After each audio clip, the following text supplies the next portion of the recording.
All right, guys, let's go ahead and talk about this find. This one's from Burlington. It was 17 bucks, so this is definitely a cheapie. This is Qaed Al Fursan Unlimited. So there are two other ones. There's the original Qaed Al Fursan, that's the black edition, sometimes called that. There's also Qaed Al Fursan Untamed, that's the newest one that I've done. And this is the last pickup. I meant to get this last time I was at Burlington when I saw it. Didn't grab it because I was like, I'm already waiting for the newest one coming out. So I said, hey, I'll try this one now that it showed up today as of the date I'm recording this. So real fast, when was this thing bottled? It was bottled in October of last year. So bottled October of last year. This fragrance actually came out in 2022 though. So it's been around for a while, a couple years at least. So let's go ahead and pop it open and I'll talk about the notes while I do that. So this is technically a flanker of Qaed Al Fursan, but this one's much more, I'm gonna say, it looks like it's gonna be feminine leaning. Again, I don't know what the actual smell is gonna be as far as like male or female or masculine or feminine, but it's coconut, citruses, and pineapple. That kind of makes the flanker of Qaed Al Fursan because pineapple is the opening note in that particular fragrance, the black edition. And then you get citruses, and then the middle notes of ylang-ylang, frangipani, God, I don't know what that is, and jasmine, which of course most of us know what that kind of fragrance is. Then you get base notes of vanilla, musk, sandalwood, and just generalized sweet notes. And let's see what this ends up looking like. Sounds like it's gonna be either a fresh, maybe gourmandy, I'm not sure. There's some florals in there, there's an awful lot going on. But it's a lot of notes. And there's the bottle. Looks just like the other two Qaed Al Fursans that are out there, just it's in white. I'll zoom in real fast. There you go. Looks, I'll be frank, looks more feminine just because of the white on gold there. But got the little light magnetic cap. Always a nice touch to have a magnetic cap. Not super strong, so like, watch this. It comes off. Not super strong, but does the job, kind of just makes it easier to put on, take off.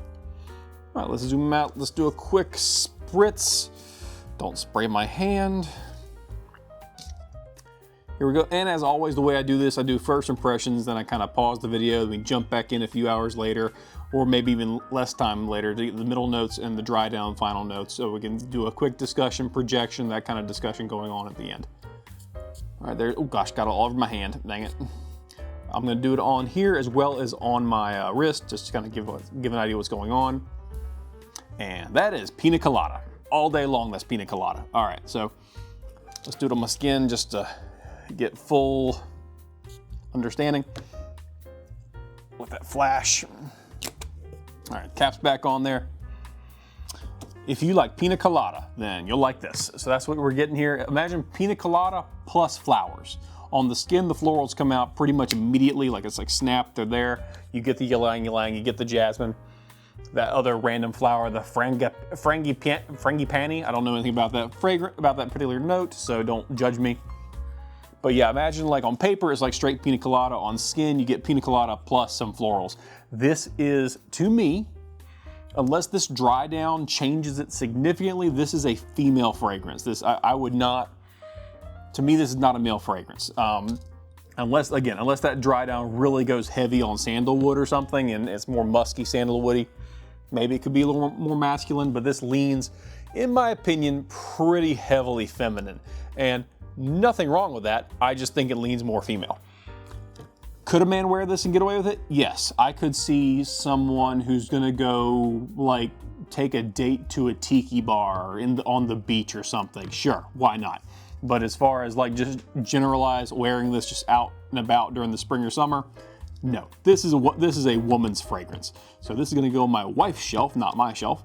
But yeah, that's just very, very different from the other two flankers in this edition of Qaed Al Fursan. So right off the bat, unless again, we'll come back to the dry down, it could change, but this to me definitely leans at most moderately unisex, but definitely more female.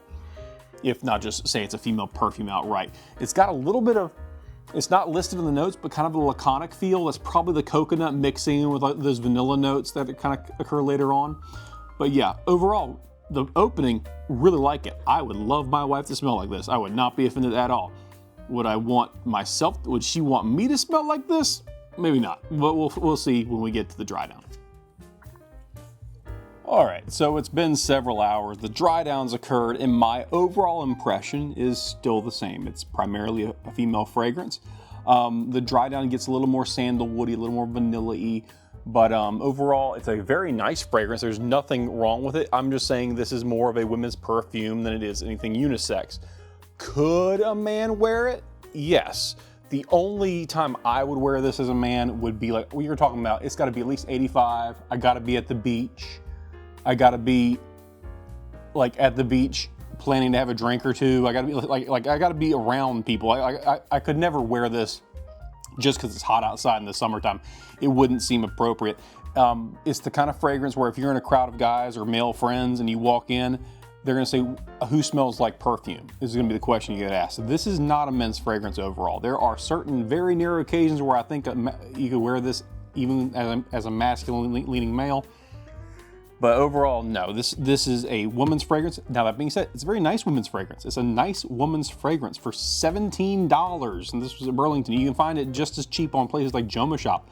This is a great addition if you want something fruity, fresh, tropical, that's more coconut leaning. It's very much pina colada-y with some florals. There's nothing wrong with this fragrance. It's got great longevity.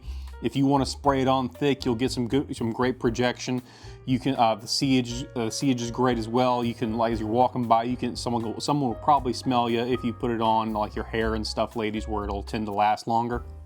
But it just simply is not a unisex fragrance, in my opinion. Now, my opinion's also Western or US centric. This might be more appropriate. I know that like Middle Eastern fragrances sometimes make use of what in the West we think of as more feminine leading fragrances for men.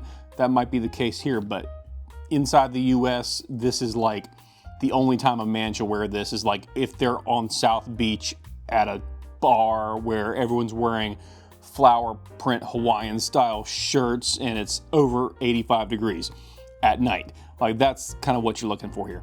But overall, well done, well blended, nothing's cloying, nothing screechy. It's just a nice overall fragrance, much like the rest of the Qaed Al Fursan line. So, but this one's just more for women. So thanks for watching, guys, and have a great day.